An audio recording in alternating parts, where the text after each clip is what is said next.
Dito, mga ka-psychology, dalawa lang posibleng outcomes din. Okay? Regarding ito sa decision making and judgment ang outcomes.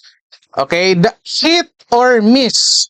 Tama yung desisyon mo or mali yung magiging desisyon mo. Lalong-lalo na yung mga congressman na later on boboto sa pag-impeach dito kay Vice President Sara Duterte. Posible tama yung magiging desisyon nila or miss. Kailangan evaluate ng mabuti. Kapag ang basihan ng isang tao, ang pinaniwalaan niya ay yung fallacious information, malaking tsansa dito ay miss yung makukuha niya. Mali na desisyon. Okay, meron tayong dalawang klase dito na mali ang desisyon. Ito, hit, bullseye, correct classification. Miss, incorrect classification. Mali na desisyon. Meron itong dalawa. Okay? Meron itong tinatawag na false positive at false negative. Okay, paliwanag lang natin mabilisan. Pwede nyo basahin dyan sa ating PowerPoint. Okay, ano nga ba ang false positive? So, iniisip mo, ang false positive, okay, dahil sa mga fallacious statements, katulad dito kaya sa ginawa ni Antonio Trillanes nga gumamit ng hot hand fallacy, iisipin ngayon ng mga tao na talaga itong si VP Sara ay may ginawang kasalanan. Okay? Regardless kung napatunayan or hindi. Kasi ang basehan nila sa napatunayan ay yung statement ni Trillanes. So, again, false positive.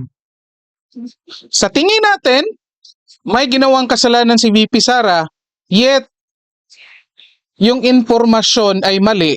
Automatically, masasabi natin na mali rin. Kasi talaga, kahit pa totoong tumanggap si VP Sara ng pera galing kay Sammy Uy, ang issue talaga dyan, wala talagang nakapagpatunay na si Sammy Uy ay drug lord. Yan yung talagang issue dyan. Kasi sa pagkakaalam ko mga ka-psychology, isa sa mga negosyo ni Sammy Uy ay real estate.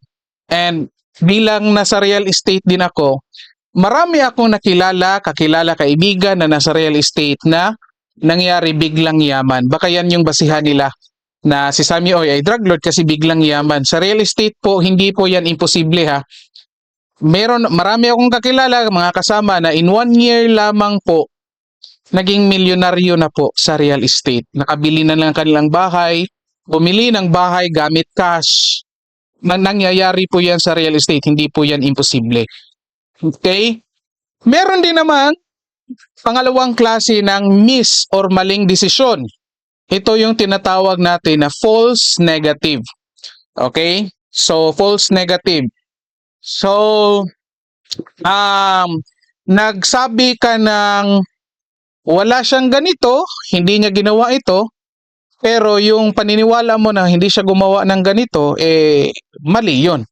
Kasi posible inignore mo yung mga posibleng ebidensya. But again, base dito sa kay Trillanes, malaking tsansa dito na mangyari, lalong-lalo na sa mga congressman na buboto later on sa pag-impeach kay VP Sara, posible mangyari dito ay false positive. Lalo-lalo na kung ang basahan nila dito ay yung mga statement ni Antonio Trillanes kasi tumugma lang yung record na hawak niya at ang record doon sa AMLAC. Okay? So yan yung mga nakikita natin. Okay? Anong natin? Bakit nga ba palaging bumabanat si Trillanes at palaging nagpapalabas ng ganitong mga klaseng impormasyon na hindi naman verified, hindi naman napatunayan, at posibleng hindi naman totoo. Kaya nga, maraming vindicated daw siya kasi 2016 pa niya ito sinasabi. Yet ito, kinontra natin na hindi vindicated ito. In fact, mas lalong sumama kasi at lalong sasama ito sa mga congressman kasi posibleng makukomit nila, kung maniniwala sila dito sa mga fallacious statement, makukomit nila itong false positive. Maniniwala sila may kasalanan si VP Sara pero totoo, hindi pala kasi walang napatunayan doon sa mga mabibigat na aligasyon ni Ramil Madriaga at ni Antonio Trillanes. Okay? So itong tanong natin, bakit ganito si Trillanes? Ano bang mawawala sa kanya? O, meron pa tayo dito pero sa susunod na lang natin na live ito. Ayan. Okay, sasagutin natin ito sa susunod natin na live kasi medyo mahaba na itong naging live stream natin ngayon. Okay, baka yung mag-replay, tatama rin ng manood at makinig. Okay, again, marami pa tayong mga issues na dapat pag-usapan, lalong-lalo na yung mga nangyari doon sa dun sa Tuboso Negros. Gusto kong pag-usapan yun mamaya kasi bilang ama at bilang guro, may mga nasaksihan din tayo at pwede din natin ipaliwanag ito later on, bakit mayroong mga ganitong mga ano. Okay, so sana naman po mayroon kayong natutunan dito sa mga pinag-usapan natin. Kung meron kayong natutunan, meron kayong nagustuhan, pwede po paki-thumbs up ng video natin and then paki-comment din po kung ano yung mga nagustuhan ninyo sa ating video. Kung hindi rin po naman, sana maging objective rin.